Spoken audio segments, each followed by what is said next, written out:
Make sure you don't miss a thing. Go to starzology.com/newsletter and sign up. Welcome to the Starzology Astrology Podcast. I'm your host, Arwynne O'Neill, and today we have an interview with Sarah Mireles. She is a therapist who works with neurodivergent teenagers, children, and their parents, working to find ways to destigmatize and treat behavioral issues that come up with these types of people. And we are talking about the intersection of therapy and astrology and how we can use astrology to help depathologize and discuss issues that are otherwise difficult to talk about. I hope you all enjoy my interview with Sarah Mireles. Hi, Sarah. Thanks for joining me. Of course. Thank you so much for having me. I'm really excited. Yeah, we're really excited to have you as well. So you reached out to us after you listened to our addiction podcast, I believe. Is that correct? Yeah. Exactly. Yeah. I thought you made some really cool connections between how astrology can influence our addiction brain, and it kind of like helps us understand our internal drivers, and not directly what may lead to behavior, but like what can definitely help us understand the influence. Yeah. Yeah. We describe it as a metaphorical language, and it gives us the freedom to describe ourselves in ways that normal psychological conversational styles don't really allow for. And I mean, obviously, there are also spiritual aspects and synchronicity and why does it work? But the fact is, it does work, and it gives us a really great framework for being able to talk about things that normally we wouldn't have the language to discuss. So let our audience know what it is that you do. Absolutely. Well, I am a therapist. I'm a clinical therapist. I've been practicing for about 10 years. I really honed my niche in neurodivergence. So I work a lot with populations who are diagnosed with OCD, obsessive compulsive personality traits, obsessive compulsive personality disorder, ADHD, and autism, a lot with what we call a PDA profile, stands for pathological demand avoidance. And I work mainly a lot with teens, young adults, and parents who are kind of navigating the challenges associated with raising a neurodivergent teen.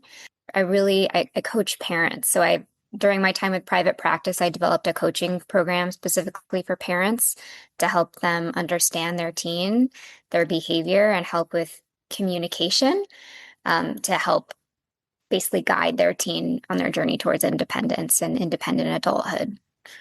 That's amazing. That's just a little snapshot. Yeah. Yeah, excellent. Well, what made you interested in the overlap between astrology and therapy? That's a really good question.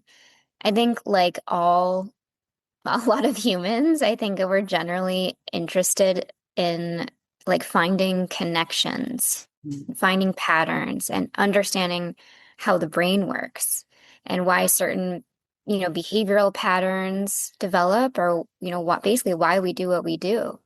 Yeah. And, just like therapy, astrology really helps provide a lens for us to look through a person and their brain and understanding of the world and how they move about the world. And, it's another avenue to explore.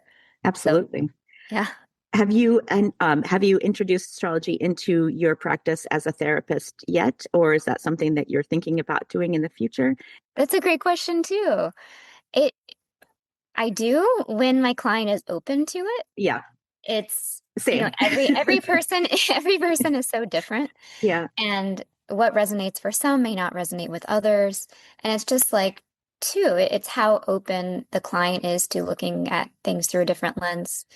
It's the same reason if I bring religious teachings into a session, if that's going to serve the client, if I feel the client may have a stronger connection and resonate more with astrology to help them understand how their brain or how their teen's brain might work.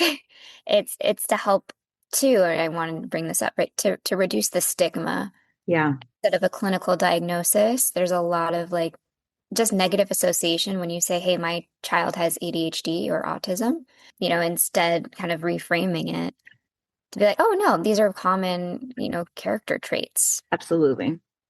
I think we do the same with astrology. I mean, obviously, we've talked a lot in the podcast about like what are the most stigmatized signs? Why are these stereotypes that exist? Like what's wrong with being a Scorpio or a Capricorn, or why are Virgos considered, the nitpickiest sign in the zodiac, or why are Tauruses stubborn? And it's obviously not quite as serious as an autism diagnosis, but it is interesting that we can use these phrases and these commonly sort of used buckets to describe people, but also to stigmatize. So we really need to be very careful when we use language, because words are very important. If you give someone a diagnosis, you can sort of frame how they think about themselves. So it's the same with any kind of language that you use to describe someone. You need to be very, as you well know, very careful about how you frame something as being something you're stuck with, or is this a set of different tools that you can use to go through life that are just not the same tools as the person next to you,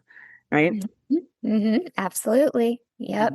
It's a little bit different to say, like, hey, if like you're an Aries, like your kid's an Aries, it's like, it's just common knowledge. They may be a little bit more scattered or time sensitive versus like little temperamental. yeah, versus your kid has ADHD.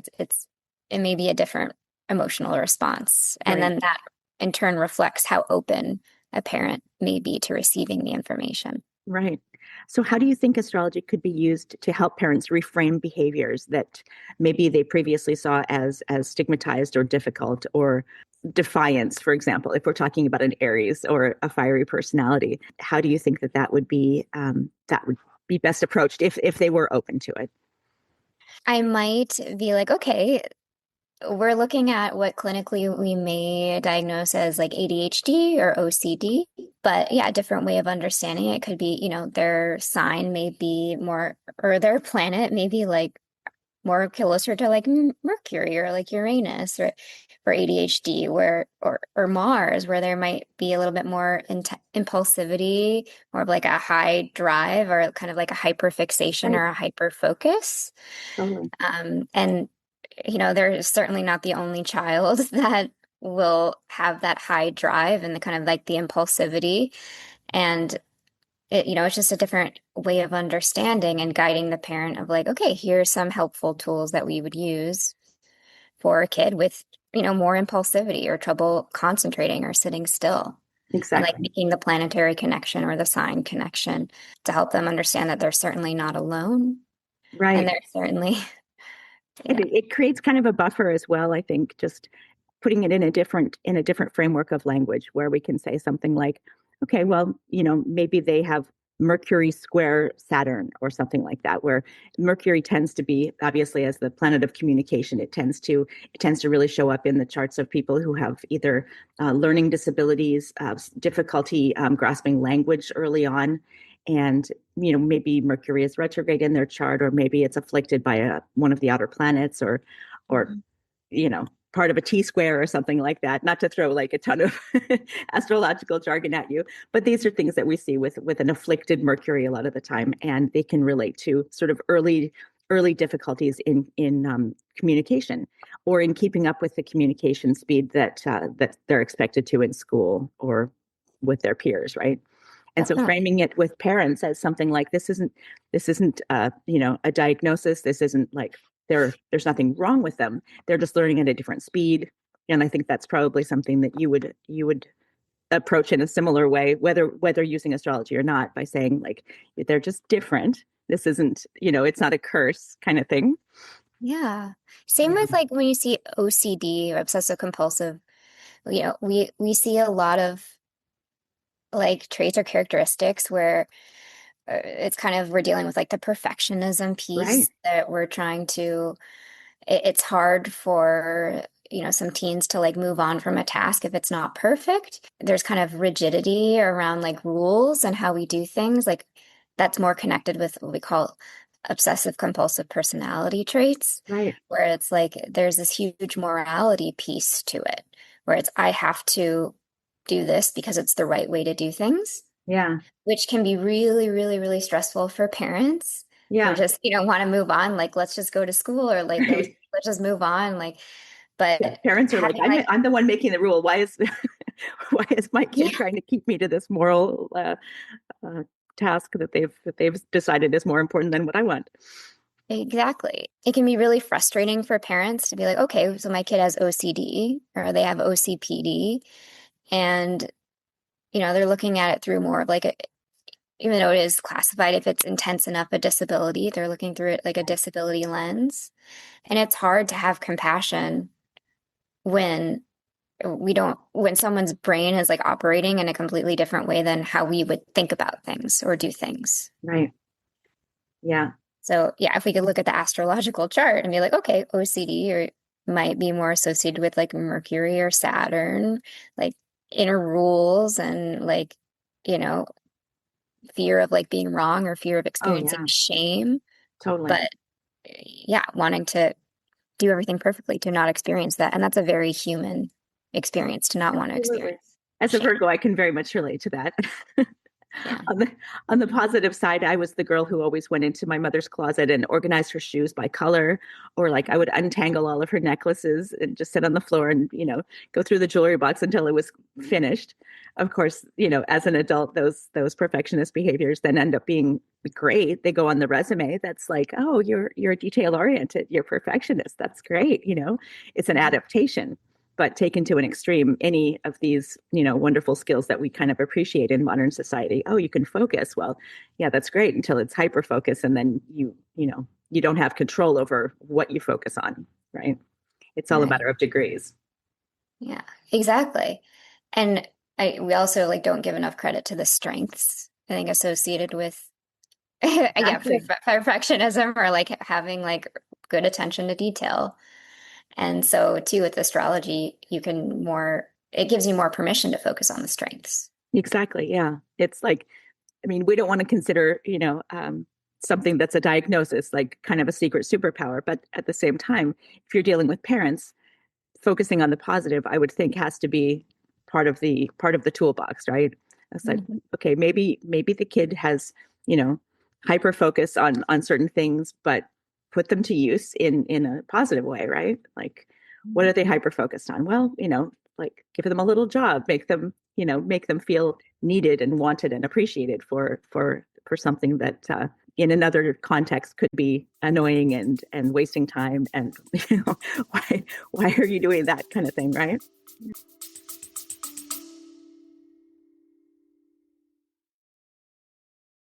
If you are a returning listener and enjoying the Starzology podcast, supporting the show is always appreciated.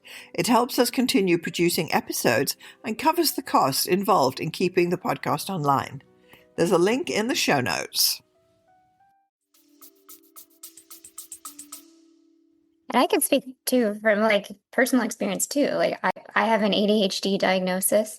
My partner has an OCD, obsessive compulsive personality diagnosis, and we each come with our own unique strengths and, shortcomings as Right. well.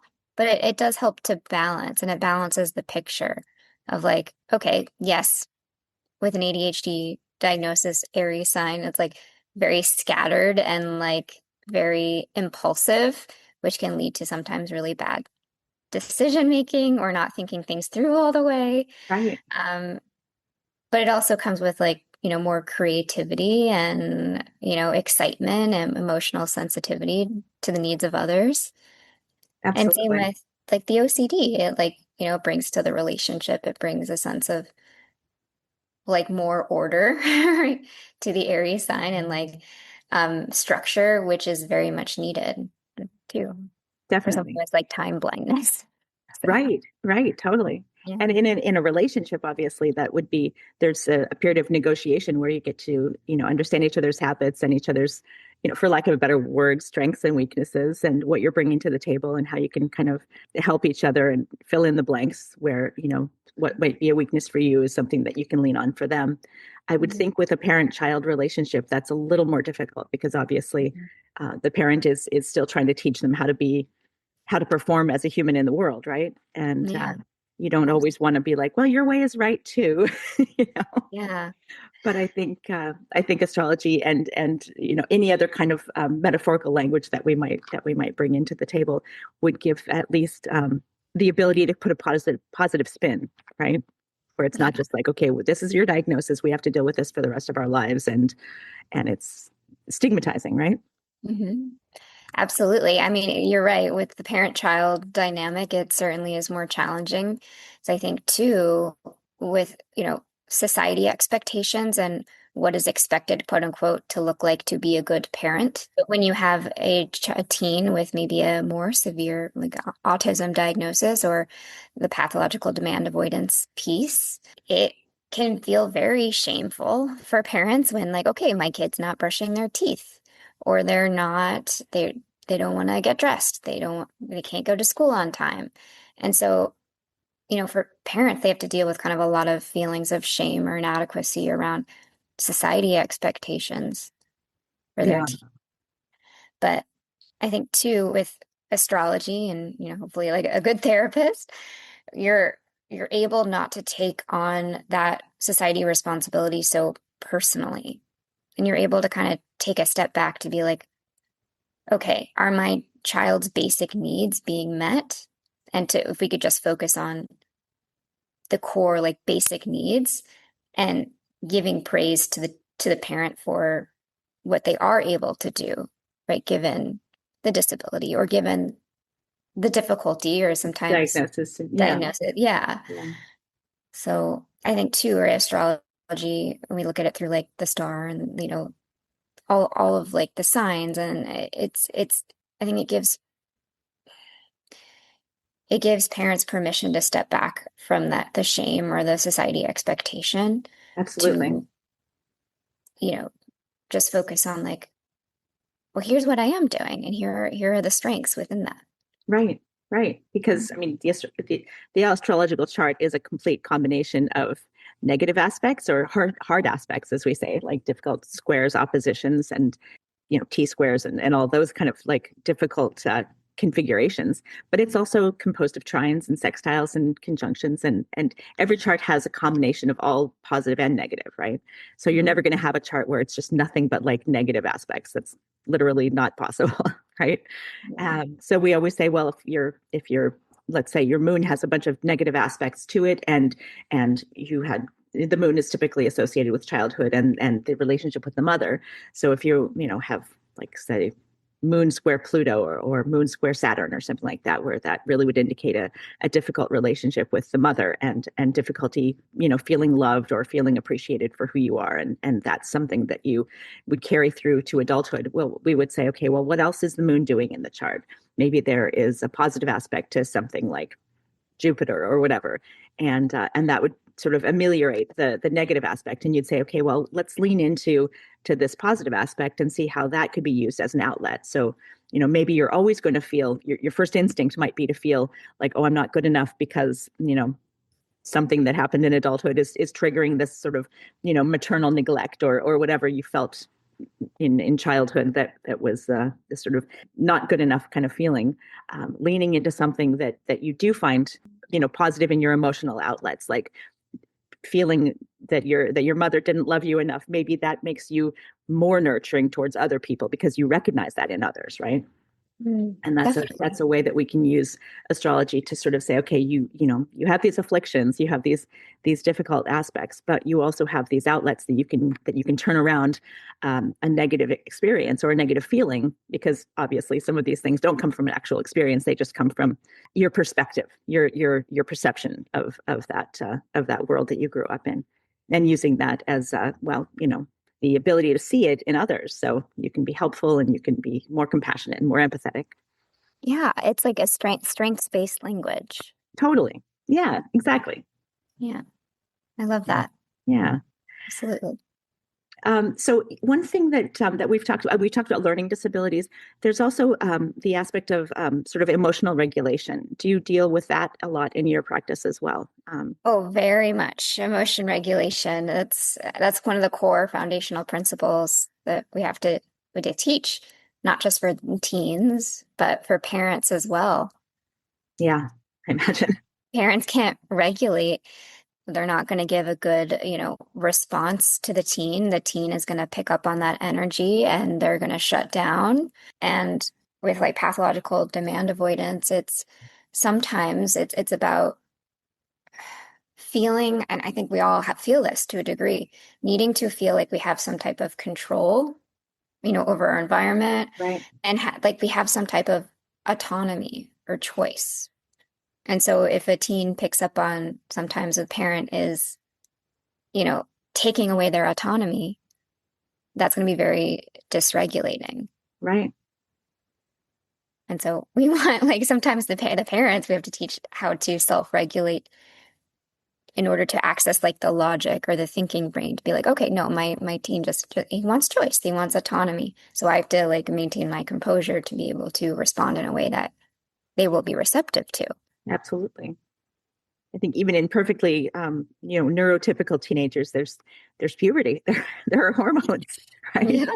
And there are pressures of school and social media and, things that when their parents were growing up, maybe didn't even exist, that they had to, that they don't even know how their child is getting through the day on their phone every day, having to deal with these pressures that weren't even factors in their childhood. So Mhm. yeah, I could imagine it's even more difficult just exponentially more difficult when you add neurodivergence. Mhm. Yeah. Yeah. And not just, we're not just teaching emotion regulation, but we're also teaching for the teen, and primarily too for parents to be able to implement this at home to create a culture of safety within the home. Right. Um, Mental flexibility, being able to be flexible in response to changes in mood fluctuation, Exactly. or being open, learning how to be open to feedback if something's not going a certain way. And so we're trying to teach like more mental flexibility, mental openness to changes. And we're really, I think, too, what astrology can help with too is just like the goal is to maintain the relationship as a safe priority, and that's the facilitator of change in the home is Right. being able to maintain that relationship. And if astrology can give us a lens to help us keep the relationship first, not like an us versus them Right. mentality, It's not then like how do we fix you? It's how do we understand you, first of all, and then how do we move forward together and deal with what we're seeing, but also learn how to speak to each other in a way that's not stigmatizing or pathologizing or yeah, accusatory. yeah, this is just what my teen's brain needs to actually hear me. Yeah, exactly. What do you think neurodivergent teens wish their parents understood most about them Oh my God, in that's your such a practice? great question. Well, obviously, I can't speak for all neurodivergent teens, Right. but I think there's this. I think it's not like teens are intentionally trying to be difficult Mm, or not do things or just being oppositional. I think there's literally like there are basic needs that are sometimes not being met and not always the right communication ability to get those needs met. I think if there is one thing that I think they wish parents would understand is that like there is a nervous system response happening. The brain in response to like threat or perceived threat. And so it's not that our teens don't want to do things that they're right. asking. It's just there is there's just an added layer of difficulty because of a nervous system response. Yeah. So if parents, It's not that they're refusing to obey or to comprehend. There's a disconnect of comprehension yeah, sometimes. there's something very neurological going on. Yeah. Yeah. If we could, learn how to all of us kind of like self-regulate, then we might have a much easier time. Yeah. Well, with or without astrology, what is like, give us an example of a success story, something that you've seen work really well in a family that you are proud of, that you had something to do with, that you've witnessed that makes you happy and gives you hope. Oh my gosh.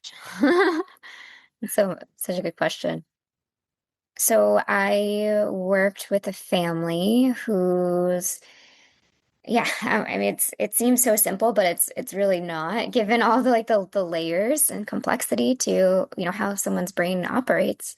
But I, worked with a teen and family who like the teen wasn't showering, they weren't brushing their teeth.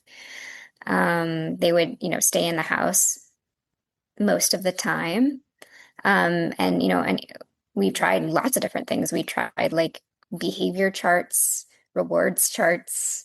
We tried, having a schedule, a routine where the teen had to check in with the parents every day to ensure they were doing it. And like nothing we were trying was working. But I think, as soon as we discovered, okay, there was this piece where this huge, like, drive for autonomy where the teen, they needed more kind of freedom of choice. But from like a behavioral lens in therapy, we're taught like, no, like you kind of have to do what we say. And like, this is like, there are consequences to it. Sometimes Applying like a the very Saturnian sort of level to it, like rigidity and structure and rules, organization, which rules. is typically works for most teens. It works Right. for most kids. That's why we do it. Yeah, punishment. Yeah, Consequences. punishment, right? And the fear. Fear. But when you look through it a different lens of like, okay, no, this teen is just like they need more autonomy and feeling of freedom. Sometimes they need to feel like as a parent, we're on the same level and not Yeah. above them. Yeah. We can kind of come down on their level and like be like, okay, no, we're gonna create more choice here. We're actually gonna give you more autonomy. So, we came up with a system of like, okay, here are some choices about how you can brush your teeth. And I'm going to give you the option of like, even like, it sounds really weird, but this is where we were. Do you want me to brush your teeth for you, or do you want to brush your teeth? Can we brush our teeth in the bed? Can I bring you a cup to spit into it? Choice over the time of day, choice over what you brush your teeth with, or even too, like for picky eaters, providing more choice with like, here are some options, like, and like Right.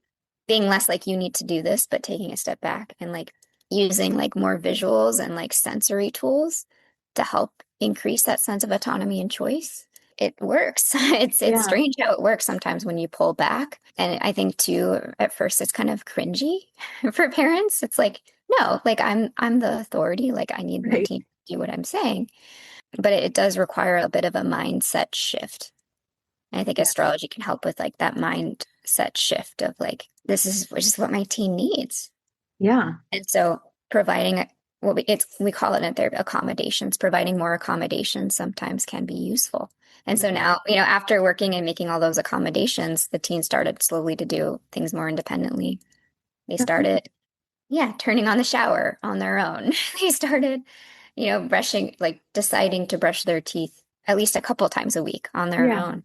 And it's like this really small wins that we really, we can't ignore. Yeah. Absolutely.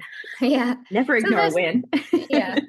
And so that's, I mean, yeah, that's, I think, one of the stories I'm most proud of I for a love that. family. Yeah. That's fantastic. Well, last question. Allison and I, we always say that astrology isn't predictive; it is descriptive, and we use it to describe what is going on, what has happened, and to use it as a lens to understand the world and to understand ourselves.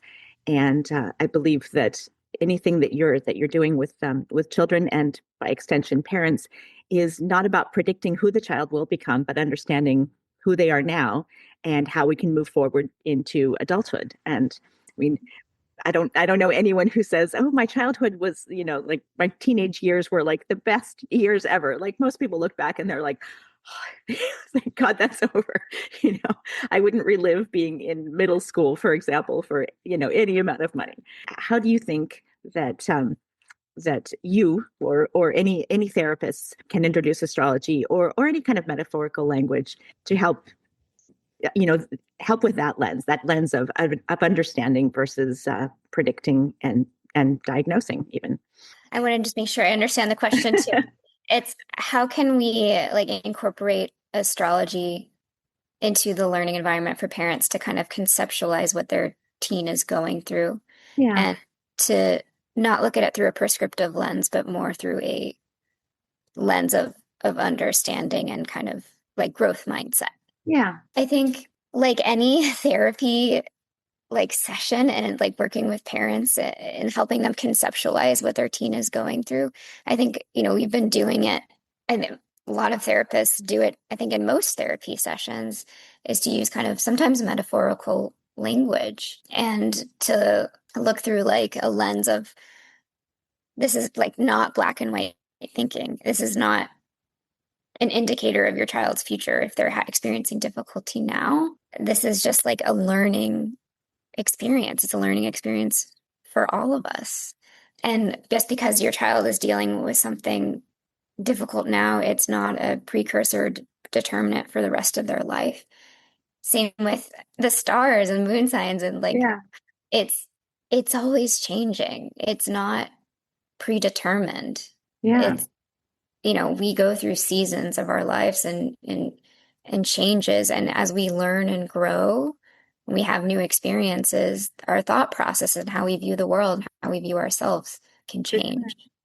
And the more we understand ourselves and other people around us, the better we can relate to each other and help each other. Exactly. Yeah. Right. It's not a black or white. It's not, person's not good or bad. Right. But there's so much gray, and there's so much that can be learned from other ways of thinking. And everyone's brain is different. The brain is so complicated. Yeah. And we've got this narrow, sort of rigid way that society expects people to be. And it doesn't work for everybody. Definitely not. No, there are all sorts of gray. I think the more we can make sure our parents and our teens understand that, of like, this is not wrong. Yeah. This is unique. It's different. It has unique strengths. And isn't it fun to get to know this new person you brought into the world? They're not exactly what you expected, but nobody is, right? Absolutely. Then we can appreciate, our loved ones for being different. Absolutely. Well, Sarah, thank you so much for joining me. This has been fantastic. Oh my gosh. No, thank you. Thank you so much for having me. I really, really appreciate it. Absolutely. I appreciate your time. Yeah. And we'll hope to have you back sometime in the future. Oh my God. I would love that. Absolutely. Thank you so much. Thanks so much. Best of luck with your practice, and we will talk to you soon. Thank you so much to our listeners for getting through the podcast. This has been the Starzology Astrology Podcast. You can find us at starzology.com. You can get our newsletter at starzology.com/newsletter. And also make sure you're following me at mspink.net. That's MSPINK.net. I send out my weekly newsletter every Saturday. And you can subscribe to our podcast wherever you get podcasts, at Apple Music or Spotify. Also, make sure that you are giving us a like or subscribe or follow, or even better yet, give us a 5-star review on wherever you get your podcasts. It really helps with the algorithm. Thanks for listening, and we will see you next time.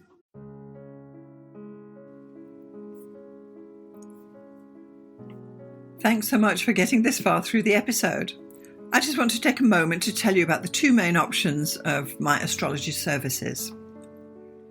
So the first one is coaching. If you are an aspiring astrologer, and by that I mean someone who's perhaps a hobbyist astrologer, or someone who's learning astrology, or a student, or you've got a few books and you've been doing it for a while, but perhaps you need a little bit of help to bring it all together, then maybe getting some astrological coaching from me would be the answer for you. The astrology coaching I offer is a 1-hour session on Zoom, and it's tailored to answer your particular questions. For example, if you have issues with natal chart readings, we can go there. Or if you're having problems working with your forecasting, we can go there. Or even basic astrology stuff, or even getting yourself organized for your astrology business. The idea is that astrological coaching will answer your particular questions. It's tailored specifically to you and where you are in your astrological journey. And I'm happy to help you out with some guidance about how you can get going, what to focus on, and what to dismiss. So that would be the astrological coaching for people trying to learn astrology. The second astrological service I offer is consultations. So this is for someone who perhaps doesn't know anything about astrology, but they just want to have their chart read or get their chart done. Call it what you will. So once more, this is a 1-hour consultation over Zoom. I will interpret your chart, tell you about the main features, tell you about where the energy is flowing, and all the rest of what is entailed in a thorough natal chart interpretation. I can also add in some forecasting in there too, bearing in mind we only have 1 hour.